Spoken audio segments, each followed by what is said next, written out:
All right, so we're right around the corner for pitchers and catchers, and opening day's coming up soon as well. And I want to talk about 8 Yankees that absolutely need to get better in 2023 and where and why. Okay, it's important because if they make these improvements, then the Yankees, the team themselves, could be better than they were last year, even if they don't bring in additions, which I still think they will do, regardless, at left field and the bullpen. But I want to go over these eight players. Before I do that, I have some great Yankees news for you. Randy Levine just announced that the Yankees are kind of going to be doing the same thing that the Red Sox doing, providing direct-to-consumer streaming for the customers through Yes Network. You need like 5 different memberships right now to watch all the Yankee games. You don't have this, you don't have that, and you're blacked out here, blacked out there. Well, they just announced it. They're providing service for the fans to actually make their lives easier so we can enjoy the Yankees without having to pay 5 different memberships. So that is cool. I got to give him credit for that. And kudos to Randy Levine for doing it, and Steinbrenner and Cashman, whoever facilitated this deal, kudos to them. That's awesome. So I'm happy to hear it, and I'm happy to announce it. And I'm gonna put the link down below just so you can read the article and get more intel for yourself. But that's pretty damn cool. Now, let's get to the Yankees themselves. And I hope you enjoy this content enough, by the way, to subscribe to the channel. So if you do, just hit all the notifications. I want to make sure you enjoy it and you don't miss anything. So I thank you for that. And this is something I really, really love doing for you guys and gals. So, but let's get into the list. Obviously, some of these guys might not be Yankees, but I'm going under the assumption that they are right now. And they probably will be, but they might move a couple guys, infielders and whoever. So, but IKF, obviously, he batted .261 last year with 4 home runs and 48 RBIs. He had 22 stolen bases, the most on the team, so that's a notable stat. 314 on base percentage, not sexy. Okay, he also had a 3.0 WAR, which was kind of crazy. But he needs to get better. I mean, he was playing out of position at shortstop, no doubt about it. So, and he obviously would be better at third, so maybe he'll get chances at third this year. But he needs to be better with routine defensive plays. Okay, he had a lot of those issues last year. He made great defensive plays too, robbed some hits, did this and that, and he was great runners in scoring position. But he botched a lot of routine ground balls, and we know this. So he needs to get better there. He needs to develop a higher comfort level in some of the positions he plays. So, and he might be a super utility guy. We just don't know yet. Oswald Peraza definitely has the edge over him for starting shortstop, so that I'm not really worried. I'm not worried about him beating Oswald Peraza out. He also might get moved, so we just don't know yet. But that's where he definitely needs to get better at the defensive component of his game. Okay, because he's not a big strikeout guy. He's one of the better on-base runners in scoring position guys, whether it's walking or getting a key hit or whatever, and just causing chaos on the bases, letting other guys drive him in. So, but he needs to get better at defensive plays. Obviously, Josh Donaldson, getting him confused with JD Martinez. He had 222 last year. 15 home runs, 62 RBIs, 682 OPS. So, I mean, it was a definite downgrade from what he was used to. And we knew we were not getting MVP Josh Johnson. He also had a 2.4 WAR, but he needs to be more consistent with offensive plays, okay? And not necessarily go for home runs. And stop pimping fly balls out, too, okay? Just go and try to hit better. Because here's the thing, too.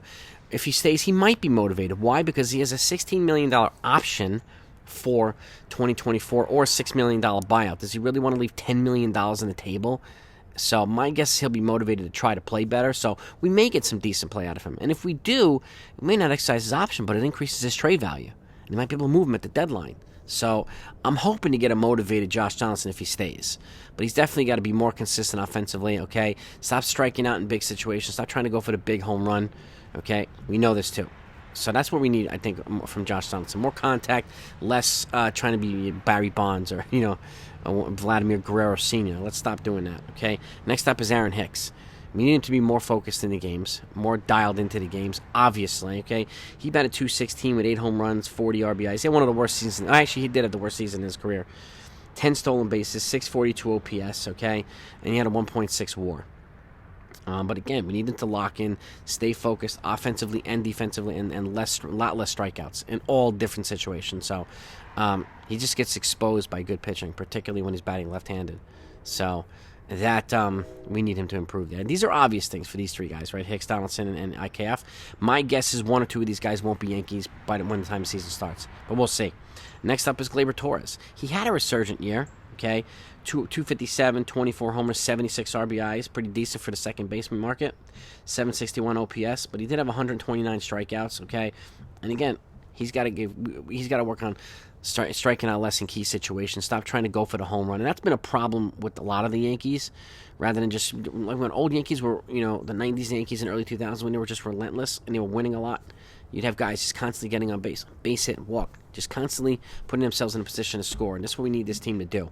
So, and more emphasis on contact hitting. I think he'd be putting himself in a position to have the same 25 home runs, but he'd be getting other hits and singles and doubles and be batting average. He'd have a better batting average and be better with runners in scoring position. So, that to me, more contact, less obsessed with the home run. So, Gerrit Cole, 13-8, 3.50 ERA in a bad year, 257 strikeouts, set a new Yankees franchise record. He had a 2.4 WAR, but we need him to have less, often bad innings. Okay, less of the home run ball. Now, one of the problems is too, the game could be nothing, and then he can come in and give up a 2-run home run in the 7th, poorly timed home run. But it looks so much worse because the Yankees' offense did nothing. If they were up 4-0 and he made it 4-2, it wouldn't look as bad. But he has to, he's got to work on that, not imploding when some guys get on base or a defensive lapse happens or whatever. Stay locked in, bulldog it, and I think Carlos Rodon is going to help him do that because he gets him out of jams pretty well as well. And Cole gets out of jams, but sometimes he lets it get in here. So less bad innings for Cole. Okay, Giancarlo Stanton. Obviously, we need health. He batted .211, 31 home runs, 78 ribbies. He had a 0.7 WAR, so not good. A 759 OPS, but health. And I think you can figure out a way to be less streaky as well because he hits the ball so freaking hard. So less, because sometimes he'll be unhittable, okay, where he won't hit the ball at all, and then he'll be hitting everything. So there's too much of a fluctuation, and a lot of it's due to his health. And what's crazy is he's such a big, strong guy, but the majority or all of his injuries are in the lower body. So maybe increasing his flexibility a little bit, his range of motion, his speed, figuring out a way to do that. Get that lower body a little bit more balanced with the upper body might be a good idea too. But again, it's legs for Stanton. And when his legs are you could tell his stance when he's locked in. He is locked in. And you can tell the difference when he's locked in when he's not locked in. His stance is completely different. So that's where I think Stanton needs to get better. Anthony Rizzo, it's more of a health-related thing here too, okay? But he batted .224 with 32 home runs, 75 ribbies, okay? A 2.3 WAR, 817 OPS, okay? But again, his back and his health. Look at this. We have multiple guys here with 30-plus home runs, and they don't even have 80 RBIs. What's that showing? We're not getting on base enough. That shows that, okay? Where we need to draw the walks. We need to use these guys like IKF with his speed to utilize this new, the shift going away and the bigger bases, and let get more guys get on base to give opportunities for Rizzos and the Stantons and the Judges to drive in these guys. Okay, Judge is the only guy with 100 RBIs. All right, but again, 2.3 WAR, 817 OPS. But again, his health, his back, he has some epidurals in his back, and if he can get his health on track, I think because he was one of the more better contact kind of clutch situation hitters on this team. Anthony Rizzo, so keeping him healthy is going to be very, very important. But in the midsection, that core, and those abs in his lower back. So got to keep him healthy. And lastly is DJ LeMahieu, also the best contact hitter on the team, but he's had injuries the last couple of years. Even a bad year, he batted .261, 12 home runs, 46 RBI, 734 OPS. He had a 3.8 WAR. Okay, but health is the same thing here. He's had some foot problems and some other things, so we need to get him healthy. But look, 3.8 WAR, you have 3.0 WAR. You have a lot of guys that actually make a difference when even though their batting average might not be high. Okay, they're getting timely hits, they're getting timely plays. So and the WAR shows this. Okay, not everybody's going to have a big time WAR like Aaron Judge or Shohei Ohtani, but you have a bunch of guys at 3 and 3. So these guys can make a difference, and the accumulation of all this stuff shows. If we get more guys on base on a regular basis and utilize the base paths, which I hope analytics allows them to do. Okay, that's where I can't stand analytics. Okay, but there is a place for it, but not at the expense of base running. Okay, at least in my opinion. But again, DJ LeMahieu is a healthy thing. When he's healthy, this team rolls. Okay, and I don't know who they're going to bring in for left field or whatnot, but I still think that as a leadoff hitter needs to be there. DJ, I think, would be the best position for number 2 hitter that we can do. Judge 3rd, Rizzo 4th, Stanton 5th, Bader 6th, Cabrera 7th, Peraza 8th, Trevino 9th, and then whoever the leadoff hitter is the leadoff hitter. So You never know. He might bring in nobody, and Bader might get a chance at a leadoff hitter. We just don't know yet. Okay, these are things they have to figure out, and they have time to do it. But these are the 8 guys I think that need to get absolutely better in 2023. And keep in mind, even if they get incrementally better, quite a few of them, the team's going to be better off. So, and that's where I'm going to give you 2 things that I think need to get better from that the franchise can control, and the other one that they cannot control. Okay, lineup consistency, and that dials down to health and personnel. Right, we got to have the right guys here. Like, we do not have a prototypical leadoff hitter. So batting judge there or Rizzo, it doesn't make any sense. DJ's not a leadoff; he can't run. So a guy like, if they can get Profar, if they can get Reynolds or whoever, Nick Gordon from the Twins, like somebody who's got speed at the top and he has a decent record of getting on base, and let the other guys, let the contact hitters like DJ drive him up and move him over, and then the big bats after that.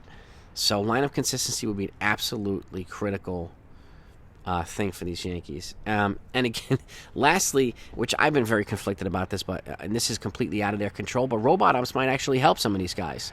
It's not happening yet in the majors, but that's where they're heading towards. Every AAA stadium is going to have it this year, every game. So, and we'll see what happens. But if I don't like that it's going to take the human effect out of the game, but maybe guys like Stanton and Judge won't have to be, won't be getting these ridiculous ankle high or foot level Angel Hernandez called third strikes, because there'll be a consistent pattern of strike pitch identification with the robot umps, which allows hitters to readjust and have a consistent swing pattern as well. That way they don't have to worry about swinging on the ground because they're going to get called a strike by terrible umping call. How about some retraining every year for the umpires? That'll probably help too, because that seems to be, we're having some problematic ump calling over the last couple of years, some terrible pitch calling. So if the robot umps come to the major league, then I think that can help some pitchers, some players who are big giant guys like Stanton and Judge, but it also takes away pitch framing from guys like Trevino and some of these other guys, so it makes it a thing of the past. So there's a fine line, there's a balance, got to figure that one out. But at the end of the day, this is what I think. So you let me know what you think. Give me your feedback in the comments. Is there anybody I'm missing that you think really needs to get better? Obviously, we need the bullpen to get healthier too, with Clay Holmes and some of the rest of them, and Mike King. So we clearly need health, clearly. So, but give me your feedback, gang. Talk to you later.